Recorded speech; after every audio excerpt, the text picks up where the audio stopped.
Demikian firman-Nya, Matius pada pasal yang ke-14. Sesudah itu Yesus segera memerintahkan murid-muridnya naik ke perahu dan mendahuluinya ke seberang. Sementara itu ia menyuruh orang banyak pulang. Dan setelah orang banyak itu disuruhnya pulang, Yesus naik ke atas bukit untuk berdoa seorang diri. Ketika hari sudah malam, ia sendirian di situ. Perahu murid-muridnya sudah beberapa mil jauhnya dari pantai dan diombang-ambingkan gelombang karena angin sakal. Kira-kira jam 3 malam, datanglah Yesus kepada mereka, berjalan di atas air. Amin, puji Tuhan. Kita ada di masa seperti sekarang ini, di mana ketidakpastian menjadi satu hal yang pasti terjadi, sehingga orang bimbang, ragu, takut. Dan di dalam teks ini diperlihatkan bagaimana Yesus yang berdoa bagi kita, gambaran Yesus yang sekarang duduk di sebelah kanan Bapa berdoa bagi kita.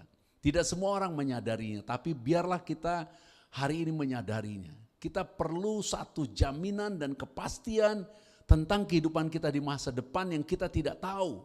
Itu sebabnya banyak orang yang stres, takut dan khawatir. Dan di dalam konteks ini indah sekali. Kenapa? Karena dikatakan bahwa perahu murid-murid berapa mil jauhnya dari pantai dan diombang-ambingkan gelombang karena angin sakal. Nanti kita bisa lihat perbedaannya di ayat-ayat berikut. Karena di dalam teks dari ayat 22 sampai ayat 33 ada 2 kali kata segera. Namun di dalam keadaan murid-murid diombang-ambingkan gelombang karena angin sakal, Yesus tidak bersegera menolong. Tetapi dia tidak terlambat menolong. Itu sebabnya Tuhan memberi satu pemahaman yang membuat saya sukacita. Karena dia Tuhan yang setia kepada kita dengan caranya yang kreatif, yang ajaib. Semakin kita rest, semakin kita percaya, semakin kita bisa survive dan keluar menjadi pemenang. Semakin kita berusaha dan mengupayakan dengan keinginan dan cara kita, semakin kita akan mempunyai banyak damage, banyak kerusakan, banyak kekacauan, chaos, dan banyak kekhawatiran. Kenapa? Karena di dalam teks ini, keadaan murid yang terombang-ambing karena gelombang membuat Yesus datang, tapi Yesus tidak datang bersegera.